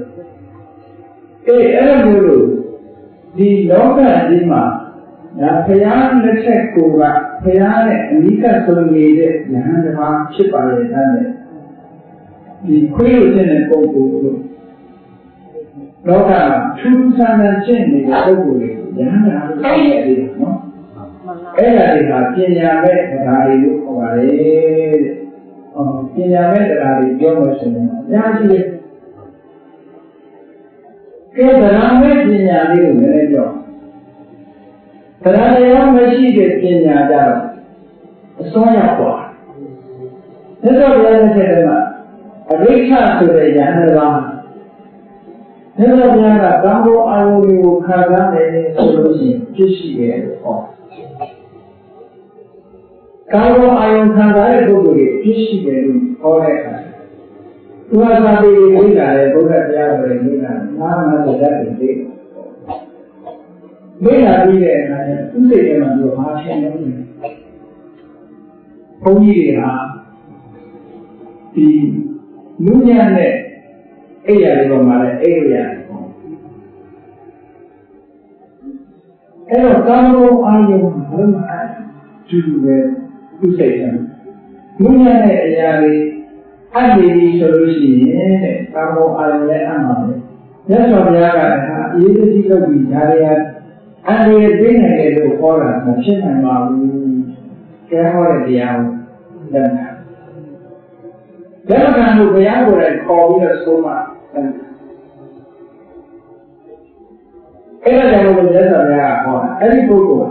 မြတ်စွာဘုရားကဒါတွေဟာအန္တရာယ်ဖြစ်နိုင်တယ်ကံကိုအာရုံတွေလိုက်စားလို့ရှိရင်အန္တရာယ်ပြီးတယ်ဒုက္ခရောက်တတ်တယ်လို့ဒီလိုဟောတာဟာမဟုတ်ဘူးဒုက္ခမရောက်နိုင်ဘူးလို့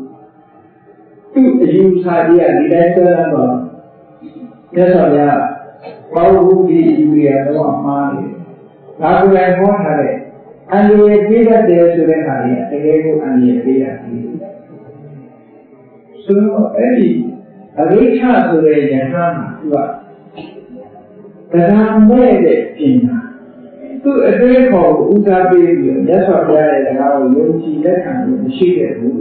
။ဒါကြောင့်မြတ်စွာဘုရားကသာဝေကျမ်းမှာသင်တဲ့အခါမှာ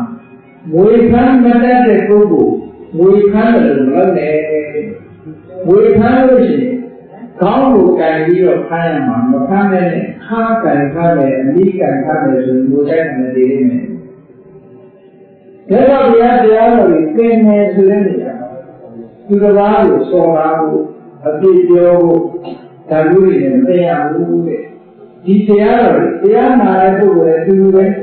တရားနာပြီးတဲ့အခါကျတော့ဒီတရားတိုင်းကလည်းရှင်းကြံကြိုးကိုအထောက်နဲ့လက်နာတဲ့ဟာတွေလက်နာမယ်ရှောင်းနေတာရှောင်းမယ်ဆောင်းနေတာဆောင်းမယ်ဆိုတဲ့ရည်ရွယ်ချက်နဲ့တရားနာရမယ်စာသင်ရအဲ့ဒီလိုမဟုတ်ပဲသိလာလို့ရှိရင်သူတစ်ပါးကိုကြွားဖို့ဝါဖို့ဒါမျိုးမလုပ်ရဘူးအဲ့ဒါဆိုလို့ရှိရင်ခေါင်းကဝေအခမ်းမတ်တက်တဲ့ပုဂ္ဂိုလ်ကဝေကိုက်လို့ခရောတယ်ဆိုရဲအလားကတ်ပမာဝေခမ်းမတက်ဘူးလေဝေခမ်းလာတာဝေကိုက်ခံပြီးတော့ဒုက္ခရောက်တယ်လို့ဖြစ်စေရဲ့အများဆုံးတာအဲ့ဒီတော့အလားကတ်ပမာဆိုတော့အဲ့ဒီအရိမယဟန်ရဲ့အယူဆဟာတရားမဲ့ပညာဒါတော့ဉာဏ်ဟောတာလည်းကိုယ်ကိုယ်မသိသေးရင်ယုံကြည်လက်ခံပြီးတော့လက်တွေ့ချက်သုံးရတဲ့ဟာကိုဒီလက်တွေ့ချက်သုံးမှုမပြည့်ဘဲနဲ့သက်စွာဘုရားဟာမဖြစ်နိုင်ဘူးလို့လက်တွေ့မကြဘဲနဲ့သူ့အသေးနဲ့သူ့တရားပေါ်မှာယုံကြည်မှုမပါဒါကတရားမဲ့ပညာလို့အဲ့တော့ဒီကြီးတော့တရားတရားသူသက်သက်နဲ့လည်းဖြစ်ဘူးတရားမဲ့တဲ့ပညာနဲ့လမ်းမမရောက်ဘူးပညာမဲ့တဲ့တရားနဲ့လမ်းမရောက်နိုင်ဘူးအဲ့ဒါကြောင့်ပညာနဲ့တရားနှစ်ခုတွဲသွားရမယ်ဒီလိုဆိုနော်ဒါကြောင့်မြတ်စွာဘုရားကထုတ်တာတစ်ခုမှဆိုလို့ရှိရင်တရားဓမ္မဆိုတာတဲ့ယုံကြည်ချက်နဲ့မသိနိုင်ယုံကြည်ချက်တတ်တတ်နဲ့မသိနိုင်နတ္တကြရဓမ္မဝိတ္တ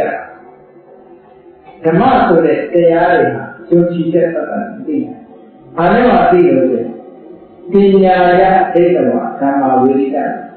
အသိပညာနဲ့စဉ်းစဉ်းစားလို့သိမြင်လာပြီးမှဓမ္မကိုသိနိုင်တယ်ဆိုတော့တတ္တရဲ့အကျိုးတွေကဘာလို့ဆိုလို့ရှိရင်ယုံကြည်မှုရှိသည့်အတွက်ကြောင့်လေးစားတဲ့လိုက်နာတဲ့ရှင်းသုံးတယ်အဲ့ဒီယုံကြည်သည့်အတွက်ကြောင့်သစ္စာဘုရားကြီးတရားတော်ဟောမယ်လို့ဆိုတဲ့အခါကျတော့ရေသောတာဟောတော့ပါမောကံဥပ္ပါဒနားထောင်တတ်တဲ့ပုဂ္ဂိုလ်ကြီးအသိဉာဏ်ရှိတဲ့ပုဂ္ဂိုလ်ကြီးဘာပေါ်မှာယုံကြည်ချက်တော့ထားတာယုံကြည်ချက်မထားလို့ရှိရင်တရားနာမှာမဟုတ်တာဘူးတရားနာဖို့အတွက်ယုံကြည်ချက်ထားအဲ့ဒါကြောင့်လို့တတ်တာဆိုတာရှင်းတတ်ဖို့အတွက်ပဲ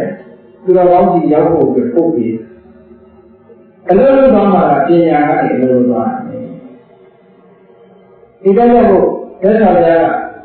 နတ်ဓမ္မတတ္ထာယဝေရိကဒုတိယသစ္စာနဲ့တရားတော်မှာဆိုတာမသိနိုင်ဘူးတဲ့ပညာနဲ့မှသိနိုင်တယ်ဒါကြောင့်ပညာနဲ့သိအောင်ပညာရအောင်လုပ်ရမယ်လို့ပြောဒီကာလမလို့မှာဆိုရင်ရသော်ကအချက်ဆက်ချက်အမှန်တရားကိုရှာတဲ့အခါမှာမာအလုပ်တွေကတစင်ကြားစကားကိုအတည်ပြုပြီးတော့အမှန်တရားရှာလို့မရဘူးတဲ့တစင်ကြားစကားဆိုတာအမှန်တရားလည်းရှိနေမှားတာလည်းရှိတယ် အမှန်တရားဟာသင်ကြားတဲ့ဉာဏ်နဲ့အသိဉာဏ်နဲ့စဉ်းစားအောင်ဆိုလို့လေနော်မာဂရမဂါယအစဉ်အလာ tradition နဲ့လည်းအမှန်တရားဆိုတာရှာလို့မရဘူးတဲ့ tradition ဆိုတဲ့အစဉ်အလာတွေကအမှန်တရားလည်းရှိတယ်ပါတာလည်းရှိတယ်ဒါနဲ့ရှာမရမာဣတိကိလဒါဒီလိုတဲ့ဆိုတဲ့ညာဝင်စကားတွေနဲ့လည်းသွားပြီးတော့အမှန်တရားရှာလို့မရဘူးတဲ့ဟုတ်တာလည်းရှိတယ်မဟုတ်တာလည်းရှိတယ်မာတဲ့ကနေကိုယ်စိတ်ကူးမိတာလေးနဲ့လည်းသွားပြီးအမှန်တရားကိုရှာလို့မရဘူးတဲ့မာလည်းကနေဒီစနစ်ကြဒီကသုံးသက်အားလုံးနဲ့သုံးသက်ရုံနဲ့လည်းအမှန်တရားဆိုတာရှာလို့မရဘူးမာတိကတံပရာနေနသာဝေကျမ်းနဲ့ခိုက်တယ်ဆိုရုံနဲ့လည်းရထားတယ်ဟုတ်လားမဟုတ်လားသံသတ်ရှိအောင်ဒါဆိုအတိအကျနောက်လိုက်ရမယ်ပြောနော်မှန်ပါဘူးဒီတရားကိုဒီလိုကျင့်ရမယ်လို့ကျင့်ကြည့်ပုဂ္ဂိုလ်ဒီတရားဒီလိုကျင့်လို့ရှိရင်ဒီအတိညာရတော့ကဟုတ်မဟုတ်ရှိတယ်လို့ဆိုတာအတိညာမပါပဲအာဏာနဲ့ခံထားတယ်မာအာကာရပฏิဝိတ္တိကျိုးကြောင့်ဆင်ခြင်မှုတတ်တဲ့နဲ့ပဲအန္တရားဆံရှားမရဘူးတဲ့ကျိုးကြောင့်ဆင်ခြင်တာလည်းတစ်ခါခါလွဲသွားမှနေတယ်ပေါ့မာရိတိနေဆန်တဲ့ခါကြီးကကိုယ်အကြိုက်နဲ့ကြိုက်တယ်ဆိုပြီးတော့လည်းအန္တရားရှာနေတချို့ကကိုယ်ဒီမာကြိုက်နေတော့ကြိုက်လိုက်တာဆိုပြီးလည်းဒါလည်းအမှန်တရားမရနိုင်ဘူးမာဂရရူပတရားဒီဒါလေးကတော့မှတ်စရာကောင်းတယ်မှတ်အောင်မှပဲဆိုတာလေးနဲ့အမှန်လို့သတ်မှတ်လို့မရဘူးနောက်တစ်ခုကမာဂရလုံးလို့ဒီပုဂ္ဂိုလ်ကတော့ဒုလေးသားတဲ့ဆရာတော်ကြီးဟောတာပဲလို့ဆိုပြီးတော့လည်းဒီဆရာတော်ကြီးကနားဆိုတာလည်းသွားပြီးဆရာကနားဆိုတာလေးနဲ့လည်းမစသားဆင်နေပဲအမှန်လို့လက်ခံနေအောင်ဆိုလိုတာကကိုယ်ပိုင်ဉာဏ်နဲ့သိအောင်ကြိုးစားဆရာတရားပေါ်မှာကိုယ်ပိုင်ဉာဏ်နဲ့ထပ်ပြီးသင်ရင်တော့ဖို့မလိုဘူးလားလိုပါပါဗျာဒီလိုကဒီလိုပြောပါတယ်သူစကားနဲ့ရနေတယ်ဟုတ်လို့စဉ်းစားအောင်ပြောအဲ့တော့ကာမတုတ်ရဲ့ဆိုလိုရင်းကယတနာအတ္တနာဝအတ္တနာသာမေယကိုယ့်ကိုယ်သိအောင်လုပ်ပါအောင်စာရဲကဒီလိုပါလေဟုတ်တယ်ကိုယ့်ကိုယ်သိအောင်လုပ်ပါအောင်သိအောင်လုပ်ပြီးတော့မှအမှန်တရားဆိုတာဆုံးဖြတ်ရတာဟောဒီလိုအမှန်တရားရဖို့ရတဲ့ယုံကြည်မှုတတ်တတ်နဲ့မရနိုင်ဘူးပညာတတ်တတ်ယုံကြည်မှုမပါတဲ့ပညာတတ်တတ်နဲ့မရဘူးယုံကြည်မှုနဲ့ပညာတရားနဲ့ပညာနှစ်ခုတွဲနေပြီးတော့လုံးသွားတဲ့အခါကျတော့မှအမှန်တရားဆိုတာတွေ့နေတာလေဒါနဲ့အသိပညာတိုးပွားအောင်ဘယ်လိုလုပ်ရမလဲဒါဆိုရတဲ့ဘုရားကပညာတိုးပွားလို့ရတဲ့အကြောင်းလေးမျိုးရှိတယ်နံပါတ်1ကသူတော်ကောင်းတဲ့ပေါင်းကသူတော်ကောင်းကိုစိတ်ကပ်ရမယ်သူတော်ကောင်းဆိုတာတရားမှကိုဟောနိုင်တယ်မှန်ကန်တဲ့အကြောင်းအရာတွေကိုပြောနိုင်တယ်မှန်ကန်တဲ့စိတ်စဉ်ရှိတယ်အဲ့ဒီလိုပုဂ္ဂိုလ်မျိုးကိုစိတ်ကပ်ရမယ်ဆိုသူတော်ကောင်းစိတ်ကပ်လို့ရှိရင်ဘာပဲတုံးဆိုတော့သူတော်ကောင်းစိတ်ကပ်တဲ့အတွက်ကြောင့်သူတော်ကောင်းတရားကိုကြားနာတယ်ဟောသတ္တဝိဒီပါဠိတရားသူတော်ကောင်းကိုစိတ်ကပ်ခြင်းစိတ်ကပ်တဲ့အခါသတ္တမတော်ကသူတော်ကောင်းတရားကိုနာရတယ်ဒါပြင်ပကရတဲ့အကျိုးတက်ကိုဒါပဲတရားဝဲလာတယ်တရားနာဟုတ်ပါဘူးတရားဝဲလာတာတရားနာဒါအပြင်ဘက်ကကျိုးပြီးနှစ်ခုကိုယ်လုံးရမယ်အတွင်းအကြောင်းနှစ်ခုရှိတယ်ဘာလဲဆိုယောနိတော်မနတိကတရားနာပြီးတော့ဟောပြောသွားတဲ့အခါကျတော့ဟုတ်မဟုတ်စဉ်းစားနေတယ်ဟောလက်တွေ့ဘွားနဲ့ရှင်ကပ်ပြီးတော့ရှိအတိညာနဲ့ရှင်စဉ်းစားပြီးတော့ကြည့်မှန်ကန်တဲ့အတွေးနဲ့တွေးကြည့်ယောဂီတော်လည်းဒီကားနဲ့ဆင်ခြင်သုံးသပ်ပြီးတော့ကြည့်ပြီးတဲ့အခါဘာလို့ဓမ္မာနုဓမ္မပฏิပတ်တိဒါလည်းလက်တွေ့ကျင့်တော့အဲ့ဒါကအတွင်းနဲ့ပတ်သက်တဲ့အကြောင်းနှစ်ခုအပြင်အကြောင်းကနှစ်ခုအတွင်းအကြောင်းကနှစ်ခုအတွင်းနဲ့အပြင်နှစ်ခုပေါင်းစပ်တော့မှအသိဉာဏ်သာတိုးတက်တာဟုတ်ကဲ့မှန်ပါပါအပြင်အကြောင်းဆိုတာသူတော်ကောင်းရဲ့သူတော်ကောင်းတရားရဲ့ရှားနာမှုဟောပြောအဲ့ဒီနှစ်ခုပါအပြင်အကြောင်းယောဂီတော်နဲ့ဒီကရသမဂရစဉ်းစားမှုနဲ့ဓမ္မလူဓမ္မပိပတိတက်တွေ့ချက်သုံးကြည့်မှုဟောအဲ့ဒီနှစ်ခုကကိုယ်ကိုယ်ရရတဲ့အကြောင်း ဒီလိုမျိုးသာဝတိဆိုတဲ့အသိဉာဏ်ဖြစ်ဖို့ရတယ်ရသော်ဗျာတမိသူဘောပါလဲဆိုရင်ပြတ်တော်ဘောသူတော်ဘာတွေရဲ့ဟောပြောတာသူတော်ဘာဆံကဟောပြောတာဆိုတာသူတော်ဘာကြီးထားတဲ့စာအုပ်ကိုခတ်တာလို့ရှိစေတရားဝဲသွားတရားနာတာလို့ရှိစေဆွေးနွေးနေကြတာလို့ရှိစေပြတ်တော်ဘောတာဟောတာပြောတာနားအောင်တာအပြင်အကြောင်းတစ်ခုအဲ့ဒီအပြင်အကြောင်းနဲ့အရေးကြီးတာတော့ဘာလို့လဲမှန်မှန်ကန်ကန်နှလုံးသွင်းတတ်မှုရောဒီပုံနဲ့ဟောအတွင်းနဲ့အပြင်နှစ်ခုပေါင်းတဲ့အခါကျတော့အသိဉာဏ်တိုးခြင်းမှန်ကန်သောအမြင်ရခြင်းဆိုတဲ့အကျိုးတစ်ခုကလာတရားတော်လာပါရဲ့ကြောင့်တော်မတိကရာမရှိဘူးဓမ္မလေးဓမ္မပฏิပတ်တိမရှိဘူးဆိုရင်ခန္ဓာပညာတိုးခြင်းဆိုအကျိုးများမှာဘူးတဲ့ဟုတ်ကဲ့ဟုတ်ပါဗျာအဲ့တော့ဒီလေးတဲ့ဆုံးကဒါကိုမြတ်စွာဘုရားရှင်ကိုယ်တော်များသတ္တဝါမိပိကဝေဓမ္မာပညာဝုဒ္ဓိယပါဝတ္တံတိသဗ္ဗဝိသံသဗ္ဗဝိသသံတေဝကာရမသဝနံယောနိသောတတိကာရောဓမ္မာနုဓမ္မပရိပတ်တိဘေကဝေจิตာယံသဗ္ဗရောဝေဝရောဣမေဓမ္မာဤအကြောင်းတရားတွေဟာပညာဝိယဤပညာတူပွားလာဖို့ရာအတွက်သာဝတ္တတိသစ္စာတိဖြစ်စေနိုင်ကြပါလေကုန်။ဟောဒီလေးချက်မိမိတို့သာနာမှာရအောင်ကိုယ်ကိုယ်တိုင်လုပ်လို့ဒီအချက်လေးချက်နဲ့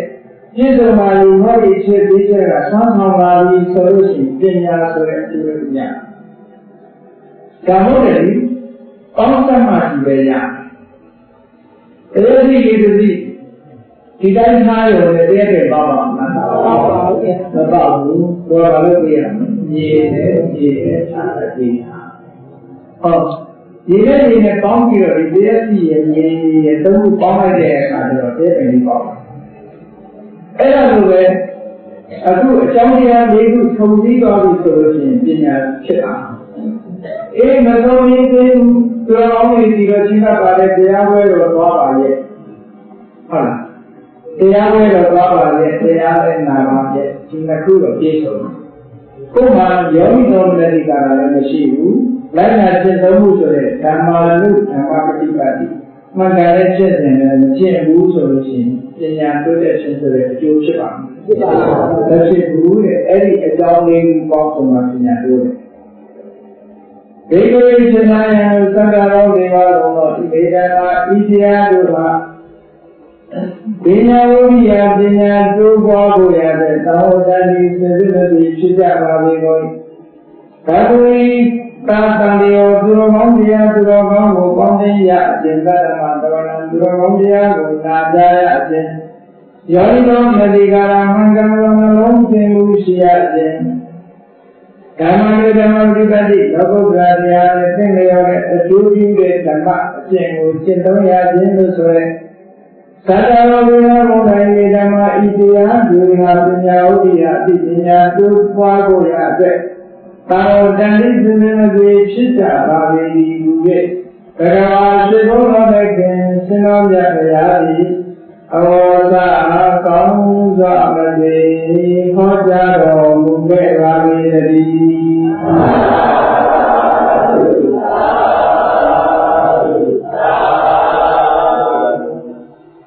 းပညာတိုးပွားတော်ပြီဆိုလို့ရှိရင်ပရာတရားနဲ့ရှိတယ်ပညာနဲ့ရှိတယ်ပရာနဲ့ပညာပြည့်စုံသွားပြီဆိုတဲ့ပုဂ္ဂိုလ်ကြောင့်နာမည်ပြီးပြီးတော့ကောင်းကျိုးချမ်းသာတွေရလို့မိမိတို့ဘဝတရားသင်နေတဲ့အခါမှာပရာပညာနှစ်ခုနဲ့ရည်ရည်နဲ့ပွားရတယ်ဆိုလို့ရှိရင်အမှားလည်းမရှိဘဲနဲ့လမ်းလျှောက်မယ်ပရာပညာသုံးပြီးဆိုလို့ရှိရင်မိမိတို့လူကျတဲ့နိဗ္ဗာန်ချမ်းသာတဲ့ကိုယ်စီကိုယ်ကမြင်အောင်ပြုနိုင်တယ်ဒါကြောင့်ပရာပညာဒီလိုပြည့်စုံအောင်ကိုယ်စီကိုယ်ကကျင့်သုံးအားထုတ်နိုင်ကြပါစေကုန်သတည်း